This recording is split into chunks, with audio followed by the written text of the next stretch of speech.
breaking down the Kubernetes Init containers effectively. Most developers, they were not aware of why they are and how they work, and so in which scenario we need to use the init containers.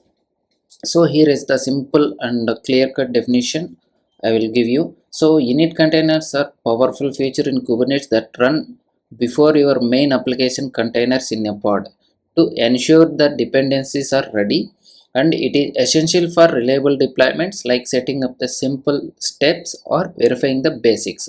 This is the breakdown what I will explain. So what they are, how they work, simple example with the demo.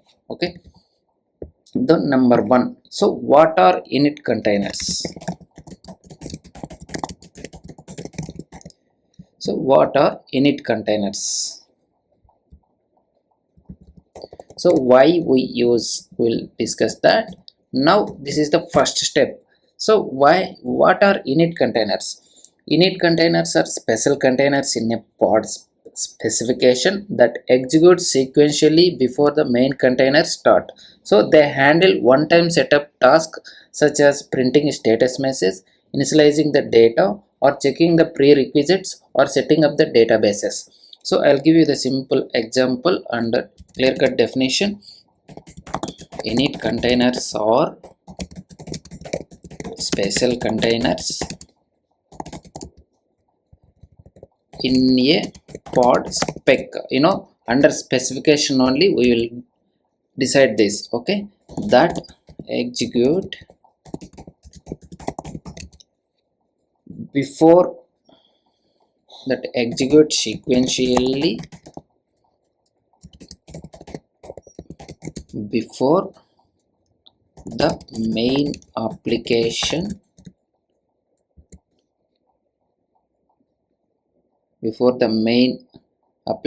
containers start. Okay, if you are confusing about this, you can remove before the main container start, you can say. Okay, this is the simple definition. Why they are, I can say, sorry, they are handling one-time setups or tasks, I can say, one-time setup or task such as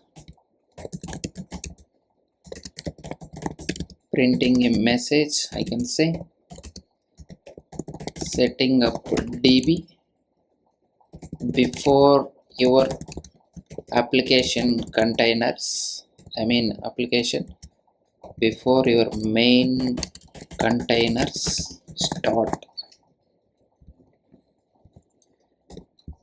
So this is the simple definition. So I can say key characteristic. Okay, I can say, or features, key features, why we use this.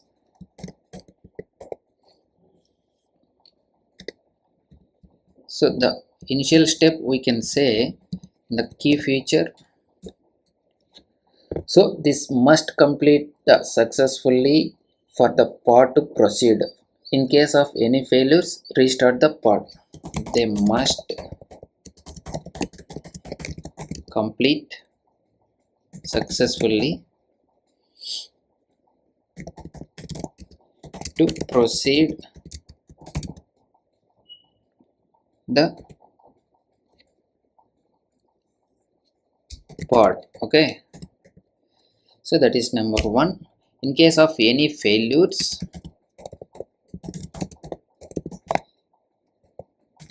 any failures,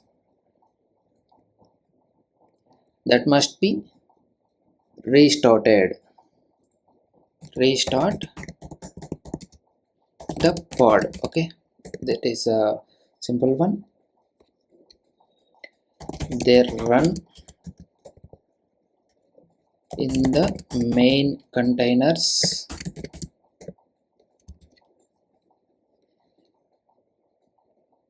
Okay, they run in the main container, sharing the same storage and network namespace.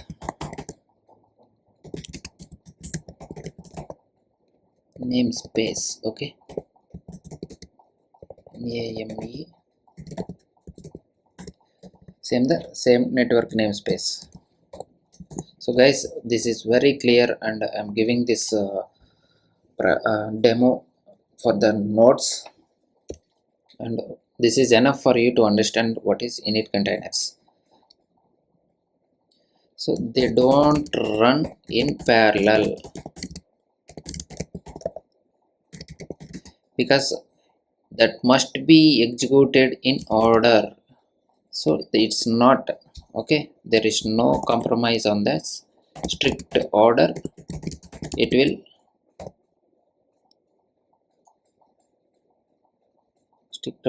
execute. Okay, that is one thing. And it supported in pods, deployments, stateful sets, but not the jobs. Use init steps there. Okay, so supports, I can say supported in pods, deployments, stateful set, etc. Okay, but not the jobs. So number one, what are init containers is there, and number two, how they work. Init containers, you can say. So in init containers, the pod phases involved. During the pending phase, init containers run one by one. Once all succeeded, the pod moves to the running state and start the main container. I can say here pod phases involved, not during the phases. I can say pod phases.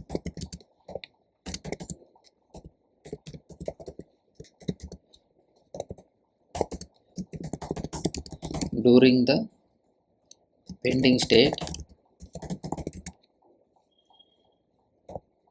or pending state, I can say pending phase. Init containers run one by one. Once all completed or succeeded, it will, I can say pod moves to, don't move further, pod moves to running state and start the main containers. Okay. Now execution flow, I can say execution flow. That execution flow, pod creation,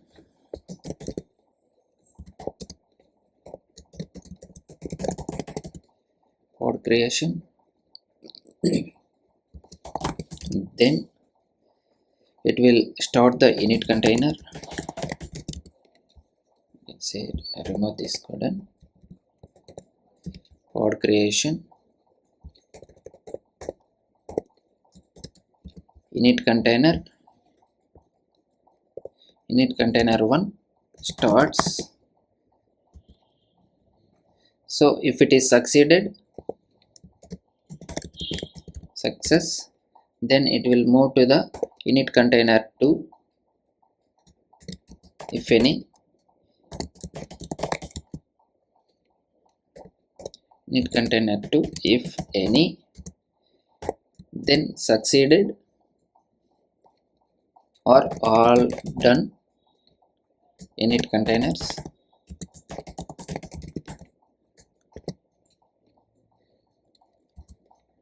Here main application, then main container. So this is the process flow, execution flow. If any fails, the pod restart from the beginning, self-healing via Kubernetes controller. This is the extraordinary feature in Kubernetes. Then the resources, you can use the resource request or remits. That is where we can say OOM kills, that means out of memory errors. You can use this. Then I will give you the simple example. So the third one we can move. So simple example I will say.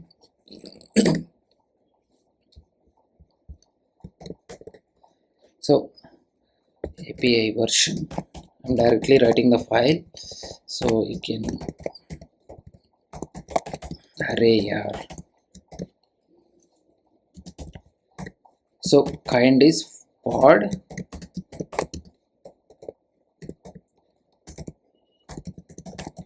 metadata, specify the name of the metadata. So you can say my app pod and spec. Here we need to use the init containers. Init containers. Then specify the name and image. I can say name of the init container is, so I can say initial setup, I can say simply, and image of this. So use lightweight images here. Busy box, I can comment this also. It is the lightweight image for simple commands.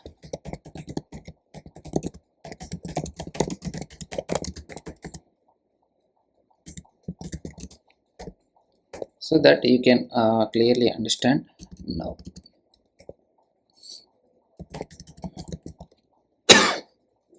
Sorry, you can use command.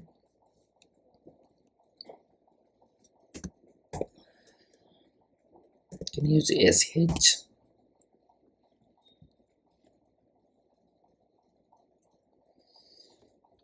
This is very important. You can note it down. Sorry guys. Colon -c command. Now you can comma print the message. I am just giving the simple message because for you guys can understand this. Echo setting up env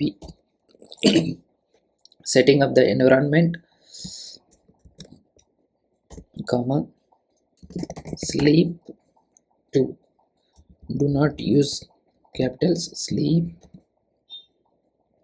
space 2 colon, again use echo init complete. So in init complete, then you can use starting up main container, starting up main application container. I can say use colon semicolon. So is this fine now? This is the init container with the name, image and command. Now you can go with the main containers. Use as it is name of the container. You can use nginx container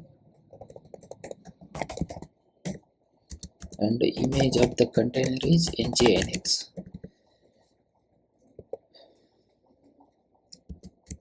If you are using any ports, that is next level, so not required now. So for your reference I can keep it ports. I can say container port, that is 80. So it will share the same port range. So this is the simple example file. So now I will move on to the explanation why. So here init containers, you can say, right, it is, we can specify the array of init containers because one by one, that is strict order execution flow, it will be followed. So that is the one command, and command here we are specifying that, right. So the command is, it is the customized script for simple message printing, and so once it is setup is complete, then it existed successfully, then move on to the kubectl apply command. So this will be executed. Now we will move on to the use cases, real world use cases, why we required.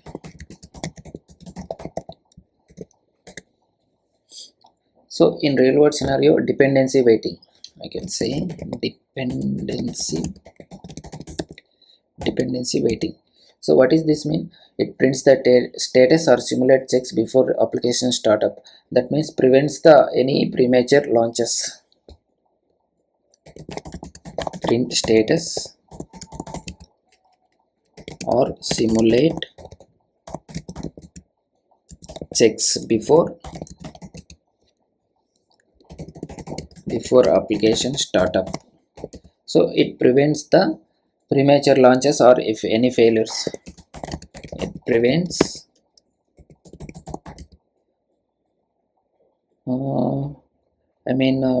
startup failures, I can say.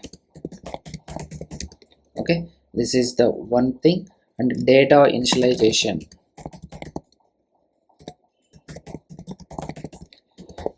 Data initialization is nothing but a output set of confirmation or seed base. That is data. Example for init a configuration file. Output setup confirmation.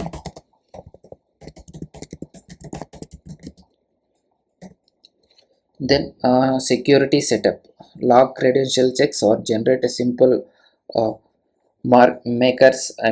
simple markers before the main containers access them. Security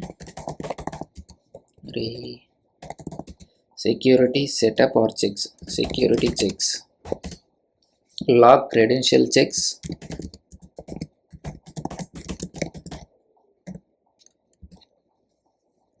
Or generate simple markers before main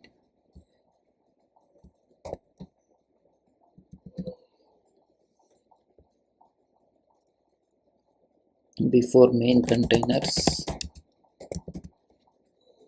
access them. Okay, this is one more use case. And testing and validation example in production. You can use this testing and production environment also. Testing and validation. So why we need print verification message or unshared values? Suppose if they are init containers are sharing the shared values, so you can print the verification message on shared values. So print verification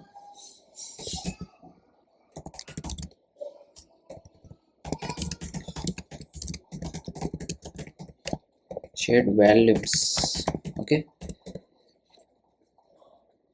Suppose example I can say in production. So in the microservice application, an init container prints the environment ready to confirm the basics and ensuring the consumer prod starts reliably. The best practice we can say. So these are the things which you need to go and best practices.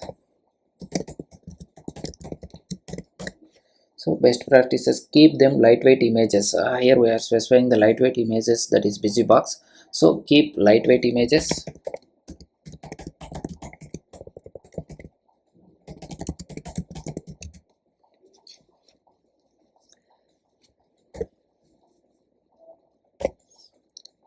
So keep lightweight images, that is the first one. And error handling. So before your application start, it prevents the DB setup. That means before your main container start, it set up the database, that is environment, to get the data from the database. So error handling and security. Security, when it run as a non-root, because security context as a non-root, so it is true. Don't store the secrets in the init. Okay, that is the Kubernetes secrets you can use. That we can say alternatives and common pitfalls and monitoring. So monitoring and all is common for nowadays. And this is the total running nodes for the init containers, and we will move on to the execution, that is demo. So I can take the same example. Open my terminal. So check before minikube is ready. So minikube is up and running, and you can verify with the help of minikube. Kubectl get nodes. You will get the single node minikube cluster ready on your local. Now we can use vi init container, I can say .yml. So I'm keeping the same file. So this is my pod API version. Okay, now try to save it and verify the file init container. This is my pod. Now try to execute kubectl create -f init container.yml. Error handling parsing converting. So because we are copy pasted, so there is some strict decoding errors because the space was available before the, so we will completely remove that and we can change it, so we can use some other name. Wait for a second because it is giving the space here. Okay, we can remove the space before the content because it is not allowing, so I'm removing the spaces and all. Instead of going there, I can here itself I can do that.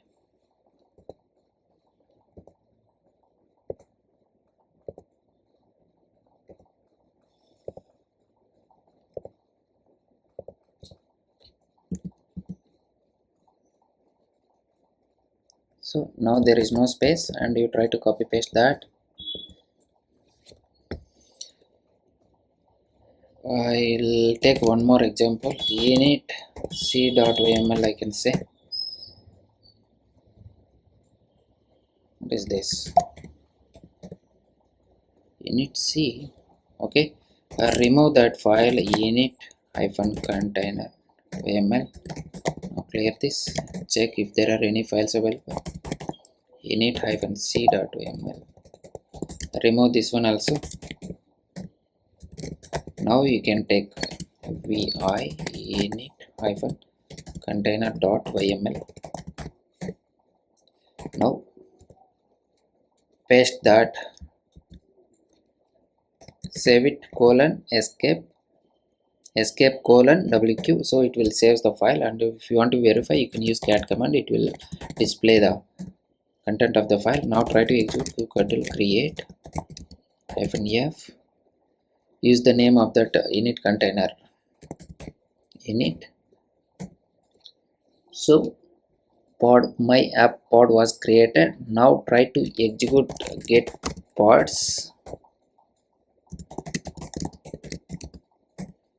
So pod initializing and it is waiting stage one by one ready. Now we can describe this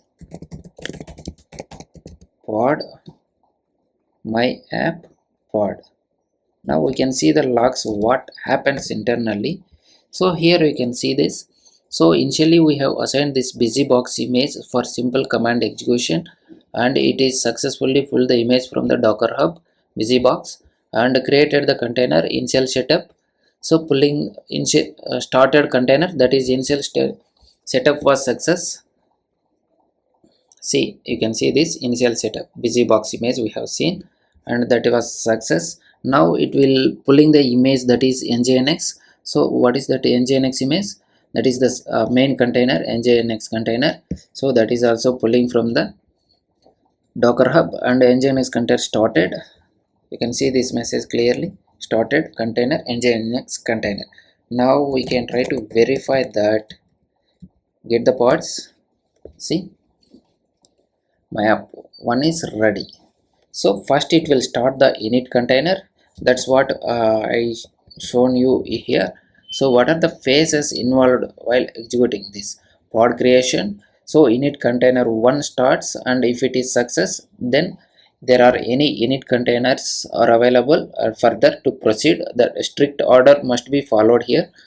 If no issues, so it will all completed, then it will start the main container. That is what the process here. Now you can delete this command with the help of kubectl delete pod my app pod. Okay, this is the delete command. So I will show you few more commands for this pod.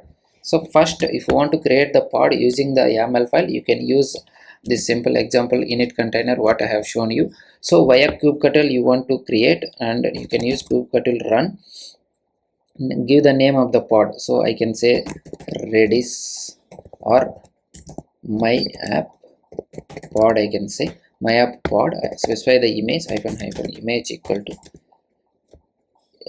Redis. I can say Nginx was already there, Redis. So it will create the simple pod with Redis image. And now try to get the pods. So container is creating. You can wait for a while and it will be ready. If you want to describe, you can use describe command, what I have shown you earlier. Describe my app pod, right? My app pod. See here, my app pod was started, and now try to get the pod. See, one by one was running. So we have created sorry, we have created using the YAML file. We have created the command line interface using the kubectl command. Now we want to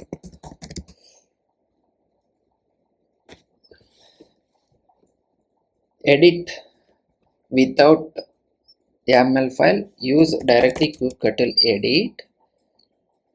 Specify the name of the pod, my app hyphen pod my app pod. So it will give you the application, but it will not allow the pod edition once it is created. Either you can delete the pod and recreate. We will try that. So now image I am using the Redis, right? I will change it to Nginx. Let me try. Now save it. So it was edited. Now you can try to check kubectl get pods my app pod. Now we can describe those pod my app pod. So what is the image here? Nginx. Earlier was Redis. See here, Redis, earlier one. Now how to delete the pod? Use kubectl delete. Get the pods first. Two pods are running. One is my app pod and another one is another pod, and kubectl get pods hyphen o wide. So it will give you the more details about which node it is assigned, and nominated node, and readiness gates are any, and IP of the sys. So earlier we have seen only age till age, but here we can see additional details like IP, node, nominated node, like this. So this is for giving the additional information. If you want to see the detailed information about the pod, you can use the describe command, and you can see the events and startup time, and what is the no images used, and what conditions are available. Everything you can see with the describe command. Now you can try to get kubectl delete pod my app pod. This is especially for deleting the pod. Okay, so it will delete the pod my app pod. Now you try to get the pods again. See, only one is available. Now you try to delete this pod also, my app pod.